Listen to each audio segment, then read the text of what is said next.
अस्सलाम रहमतुल्लाह। कैसे हैं, खैरियत से आप? अल्लाह साहब खैरियत से, आप ठीक है माशाल्लाह। अल्लाह ताला आपको इज्जत दे। थैंक यू सर, खुदा आपको सलामती दे। हुक्म करें, क्या क्या हाल चाल? बस सर आपके नॉलेज में एक चीज़ लाना चाह रहा हूँ। मुझे एहसास है आप बड़े मसरूफ हैं, आपके पास शायद नहीं टाइम होता होगा मेरा ख्याल है यूट्यूब वगैरह पे चीज़ें स्क्रॉल करने का, या ईमेल्स वगैरह तो आप बिल्कुल मेरे ख्याल से नहीं पढ़ रहे। मुझे अंदाजा आपकी मसरूफियात बहुत बढ़ गई हैं, तो इस हवाले से मैंने थोड़ा आपका टाइम लेना है आज इंशाल्लाह। आपको कुछ इंफॉर्मेशन भी देनी है। इस तरह से हुआ था सर कि मेरी बड़े अरसे के बाद जो हमारे मोहतरम हमारे उस्ताद हमारे प्यारे भाई हैं इंजीनियर मोहम्मद अली मिर्जा भाई जेलमी हफिज़हुल्लाह ताला, तो वो बड़े अरसे के बाद मेरी वहाँ पे हाज़िरी मुमकिन हो सकी है। वो भी एक दोस्त है जो जाना चाह रहे थे अरसा दराज से, तो कुछ अल्लाह के ने किया, कोई फरागत मैसर आ गई तो जाने का सिलसिला बन गया। तो मेरी मालूमात में तो यह था कि मुझे बिल्कुल टाइम नहीं मिलेगा क्वेश्चन आंसर्स का, क्योंकि वहाँ पे अब फॉर्मेट कुछ चेंज हो चुका है। लेकिन जब मैं वहाँ पहुंचा तो अल्लाह की मसलहत थी इसी में कि चलो कुछ अल्लाह पाक ने मुझे मौका दिलाना था, मेरी हाजिरी भी हो गई। तो मैंने वहाँ पे कुछ सवालात जिसकी बुनियाद जो थी वो बेसिकली आपके वीडियोस की बुनियाद थी, और कुछ हमारे जो आपकी सोच से मुतासिर जो कुछ मौक़िक़ीन हैं जो मुस्तनद उलमा तो नहीं है लेकिन बहरहाल वो आपकी सोच वाले ही हैं ज़्यादातर, तो उनकी तरफ से बड़े सख्त एतराज़ात आते थे। तो वो सारे मैंने इंजीनियर साहब की खिदमत में पेश किए, बड़े यानी कि उसी इंटेंसिटी के साथ उसी शिद्दत के साथ मैंने पेश किए हैं। तो उनकी मेहरबानी है कि उन्होंने मुझे वक्त दे दिया है, तो उन्होंने कुछ जवाबात दिए हैं। मुझे आप इजाज़त दें तो मैं इंशाल्लाह फिर वो आपसे उस पर आपकी भी कीमती राय ले लूँ। जी सर। पहला सर सवाल मैंने इंजीनियर साहब से ये किया, मैंने कहा जी आपके मुखालिफिन की तरफ से जो असल एतराज़ आ रहा है इल्मी, वो ये आ रहा है कि आप हों यानी इंजीनियर मोहम्मद अली मिर्जा साहब आप हों, या मौलाना मुफ्ती मोहम्मद इसहाक रहमतुल्लाह ताला हों, या मौलाना मौदूदी साहब हों, या अल्लामा जावेद अहमद गामदी साहब हों, या डॉक्टर असरार अहमद साहब हों, यानी इस सोच के जो यानी पढ़े लिखे लोगों में ज्यादा मकबूल जो जितने भी स्कॉलर्स हैं, या अहले हदीस को भी आप शामिल कर लें, तो इन हजरात के बारे में ज्यादा इल्मी जो एतराज जो शिया हजरात कर रहे हैं वो ये कर रहे हैं कि ये लोग तफसीर बिल राय कर रहे हैं। तफसीर बिल राय उन्होंने कहा जी कैसे, मसलन अब ये एग्जैक्ट आप वीडियो काइंडली देख लीजिएगा, मेरे चैनल पे भी पड़ी हुई है और इंजीनियर साहब का एक छोटा चैनल है उस पर भी पड़ी है। वो एग्जैक्ट अल्फाज मैं यकीनन नहीं कह सकूंगा, तो इसलिए बेहतर है आप बाद में वीडियो पे देख लीजिएगा। लेकिन बहरहाल मैं आपको उम्मीद है कि जो बता रहा हूँ उसमें झूठ नहीं होगा। तो मैंने उनसे पूछा, वो कहते हैं जी किस तरह? मैंने कहा जी वो ये कहते हैं कि आप रिवायात को क्यों नहीं मानते, क्या मिसाल है? मैंने मिसाल दी, मैंने कहा जी आपका नाम लिए बगैर मिसाल दी। मैंने कहा जी मेरी बात हुई है गदीर खुम के बारे में, तो उन्होंने कहा कि जी दो रिवायात हैं जो अहले सुन्नत में भी और अहले तशय्युअ में भी उनके मुताबिक यानी आपके मुताबिक सही सनद हैं कि जी ये गदीर खुम के मौका पर ये आयत तबलीग और आयत तकमील दीन नाजिल हुई हैं। तो मैंने कहा ये एक मिसाल दे रहा हूं मैं आपको। बाकी भी वो कहते हैं जी आप रिवायात से नहीं करते बल्कि आप अपनी अकल से तफसीर करते हैं, ये जन्नत में ले जाने वाला अमल है, बहुत बुरा अमल है। तो इंजीनियर साहब ने इस पर जवाब यह दिया, उसका मैं मफहूम आपको बता रहा हूँ, असल चीज आपको वीडियो में देखनी पड़ेगी। उन्होंने जवाब यह दिया, उन्होंने कहा जी तफसीर बिल राय मैं करता हूँ। कैसे करता हूँ मैं? उन्होंने कहा तफसीर बिल राय तो मैं तब करूँ ना कि मैं वो बात करूँ जो कुरान मजीद की जो एक आम बंदे को पढ़ के सेंस समझ आ रही है उससे मुतसादिम हो। उन्होंने कहा हजरत इमाम जाफर सादिक अलैहिस्सलाम से शिया खुद बताते हैं कि यह मनकूल है कि मेरी अगर कोई बात कुरान के मुखालिफ हो तो समझो ये मुझसे झूठ मंसूब किया जा रहा है, उसको ना कबूल करो। उन्होंने कहा मैंने कौन सी बात ऐसी की है जो इमाम जाफर सादिक अलैहिस्सलाम से नाउज़ बिल्लाह बिल्कुल उलट बात की है? उन्होंने कहा मैं तो वो बात कर रहा हूं कि जो किसी शख्स को भी समझ आ रही है। मैंने फिर दोबारा जोर दिया रिवायात पर, तो उन्होंने कहा जी कि कोई रिवायत हमें इस बात पे मजबूर नहीं करती कि हम खत्म नबूवत के अकीदे का नाउज़ बिल्लाह बेड़ा गर्क करके रख दें।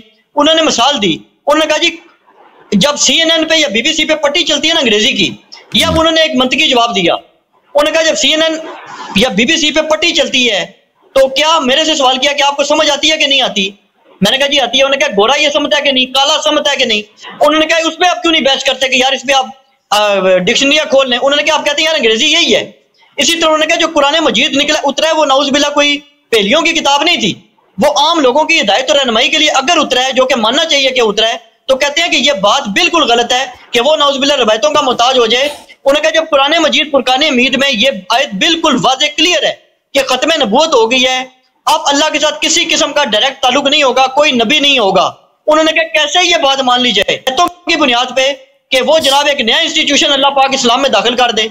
एक ये उन्होंने बात की, इसका आप रिबटल दे दें, अपने तयीना जवाब देते हैं। Okay, thank you sir. पहली बात यह है कि शान नुज़ूल किसी भी आये की कि ये आया कहाँ पे नाजिल हुई है, या तो उस आये में कोई ऐसी बात होगी ना, किसी मतलब वयौम हुनैन इज़ अअजबतकुम कसरतुकुम, कि उसमें उस आये का जिक्र हो कि वो ये इस मकाम पे नाजिल हुई और आये में जिक्र हो, तो उससे पता चल जाता है कि ये यहाँ पे नाजिल हुआ। अगर इस तरह की बात नहीं है तो फिर वो सिर्फ और सिर्फ हदीस से पता चल जाता है। अगर खुद आया में मज़कूर नहीं है कि ये आया कहाँ पे नाजिल हुई है, तो फिर वो सिर्फ तारीख से पता चलेगा, रिवायत से पता चलेगा। शान नुज़ूल ये इज्तिहाद की बात तो नहीं है कि आप अपने अंदाजे से कहना कि ये फ़लाँ जगह पे मेरे बगैर हदीस बगैर किसी चीज़ के सिर्फ मतन आया को देख कर कहने फ़लाँ जगह पे नाजिल हुई। अगर ये कह भी देना, ये सिर्फ एक एहतिमाल के तौर पर आप कह सकते हैं, यकीन पे इसके साथ नहीं कह सकते कि आया वहाँ पे नाजिल हुई है। आप कह सकते हैं इसके मतन से मुझे ये अंदाज़ा होता है कि हो सकता है ये मक्के में नाजिल हुई है या हिजरत के वक्त नाजिल हुई या फ़लान वक्त, लेकिन ये कोई शख्स 100% इसका इद्या नहीं कर सकता। और जो कहता है 100% वो बेवकूफ़ है, क्योंकि इसमें बहुत सारे तारीख में एहतिमालात हो सकते हैं। आपके जहन में आ रहा है कि यहाँ पे नाजिल हो सकता है, किसी और मौके पे नाजिल हुआ है जो आपको नहीं पता। तो इसका जो डेफिनेटली पता चल जाता है शान नुज़ूल के आया कहाँ पे नाजिल हुई है, वो एक ही तरीक़ा है उसका, वो है हदीस शरीफ से, रिवायत से, कि रिवायत हो सही तरीके से कि ये आया उस फ़लानी शख्स की शान में या फ़लानी मकाम पर नाजिल हुआ है। इसका कोई दूसरा तरीक़ाकार नहीं है। जहाँ तक आयात के मफ़ाहिम का ताल्लुक़ है तो इस तरह नहीं है कि सब आयात, जैसे आप BBC की पट्टी पढ़ते हैं ना या CNN की पट्टी, सब आयात इस तरह नहीं है, वो कम आयात इस तरह हैं। अक्सर आयात में बहुत सारे एहतिमालात होते हैं। अक्सर आयात में आप ये बेवकूफ़ी वाली बात है ना, आम आदमी को तो पता नहीं चलता। मैं जब कुरान तर्जमा करूँ तो एक ही तर्जमा पेश करता हूँ, हालांकि उसी आयत के 5 मुख्तलिफ तर्जमे हो सकते हैं, मुख्तलिफ तर्जमे हो सकते हैं, और एक दूसरे तर्जमे के से मुतफावित होगा, माना भी बदल जाएगा। और कोई भी नहीं कह सकता कि माना बज़ाहिर गलत है, नहीं, वो ये भी हो सकता है, सही ये भी हो सकता है। अब कौन सा माना मकसूद है? अगर ये इसके लिए हमें दलील की ज़रूरत होती है। ये अब एक इबारत आ जाए हमारे पास, शायर का एक शेर आ जाए, फ़र्ज़ करें कुरान को छोड़ दें, शायर का एक शेर आ जाए या किसी सियासतदान का जुमले आ जाएं कि ये एक ही इबारत है, एक ही जुमले हैं, उसके 2-3 मुख्तलिफ मकसूद हो सकते हैं। तो इसको तो कोई नहीं कह सकता उसका, अगर हमारे पास कोई दूसरा दलील खारिज से ना हो कि इसका मकसूद ये है, अलिफ है बे नहीं है, या बे है जीम नहीं है। अगर कोई दलील नहीं है तो हम तो नहीं कह सकते भाई, हम कहेंगे ये हमारे लिए मुबहम है, हमारे लिए इबहाम, पर्दे इबहाम में है। जब तक हमारे पास दलील ना आ जाए कि इसका मकसद क्या है, तो उस वक्त तक हम साकित रहेंगे। भाई उस आदमी से बात करें, सियासतदान से, उसने क्या कहा। इसी कुरान के सब आयात, ये कहना कि सब आयात मुहकमात हैं, तो उसको देख के हमें पता चल जाता है कि उसके माने क्या है, ये एक बेवकूफ़ आदमी की बात है जो कुरान को नहीं जानता, या वो शख्स है जो जानता है लेकिन लोगों को बेवकूफ़ बनाने की फिक्र में है। कुरान के सब आयात, अगलब आयात कुरान मजीद के, आप तफासीर उठा के देखें, तफसीर फ़ख्र राज़ी उठा के देखें, तफसीर तबरी उठा के देखें, हर आयत के ज़ैल में मुख्तलिफ अक़वाल हैं। और ये अक़वाल जो हैं, ये ऐसे नहीं थे कि उल्लू थे ये लोग, ये पागल लोग थे, ये मुफस्सिर थे, ये बड़े बड़े साहिब इल्म थे अपने ज़माने के, और उन्होंने इस तरह तफसीर की, दूसरे ने से इख्तिलाफ किया, दूसरी तफसीर किया। अब अगर आयत इस तरह सरी है, देखें आयत अगर सरी है, नस है, वो किसी दूसरे माने का मुतहम्मिल नहीं हो सकता, एहतिमाल एक ही है उसके माने। तो ये तो कोई पागल ही कहेगा कि इस आयत का मतलब ये नहीं है।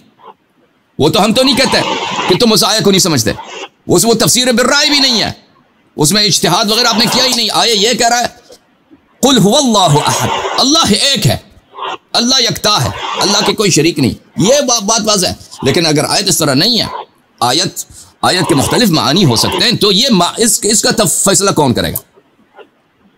इसका फैसला कौन करेगा भाई?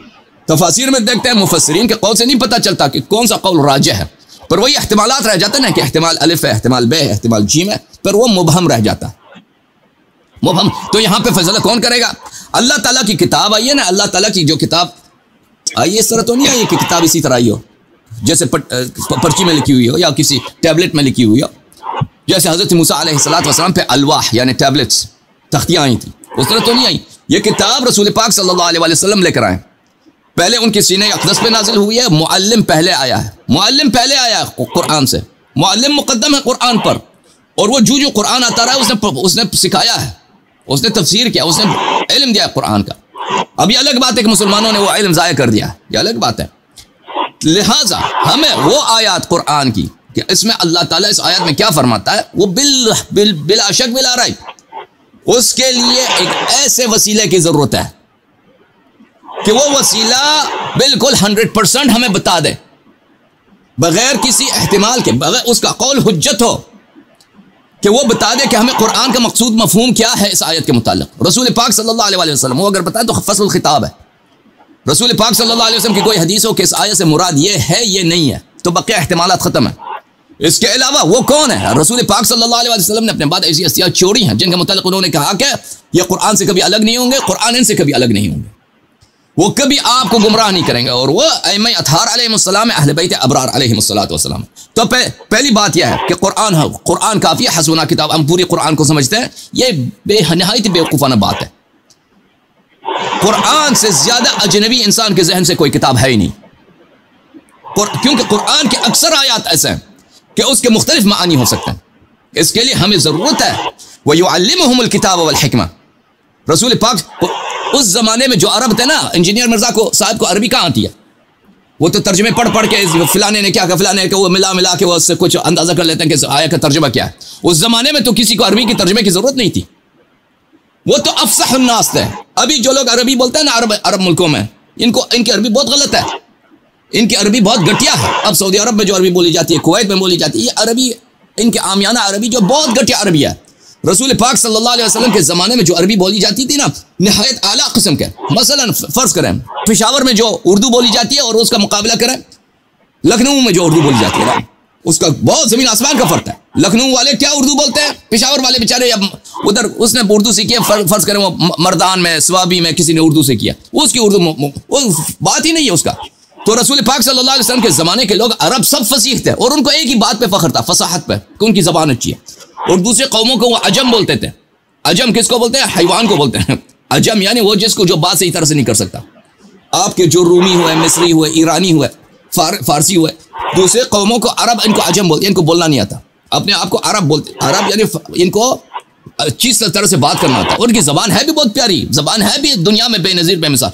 तो उस ज़माने के लोगों के लिए वयुअल्लिमुहुमुल किताब वल हिकमा, अगर उनको मुअल्लिम की ज़रूरत है, और मुअल्लिम कौन है? रसूल पाक सल्लल्लाहु अलैहि वसल्लम। तो अभी ये कहते हैं कि हमें हाजत नहीं है, हमें हाजत नहीं। ये ऐसी बात है आवाम को बेवकूफ़ बनाने वाली बात कि कुरान तो ऐसी किताब है, ये सब समझ सकते हैं, इसके लिए किसी हदीस की ज़रूरत नहीं है। ये जो है ना, ये कोई अनपढ़ आदमी, बेवकूफ़ आदमी जो कुरान को नहीं जानता हो, जो कुरान की नुज़ूल की तारीख़ को नहीं जानता हो, जो तफसीर से आगाही नहीं रखता, उसको धोखा दे सकते हैं, लेकिन इस हकीकत से इसकी कोई ताल्लुक़ ही नहीं है। इसके अलावा इन्होंने जो ख़त्म नबूवत वाली बात किया ना, ख़त्म नबूवत वाली बात, भाई किसने? देखें, इस्लाम की तारीख़ लंबी है, बड़े बड़े उलमा गुजरे हैं, बहुत ऊंचे ऊंचे दर्जे के उलमा गुजरे हैं। फ़ख्र राज़ी गुजरा है, अबू हामिद ग़ज़ाली गुजरा है, इमामुल हरमैन जुवैनी गुजरे हैं, कितने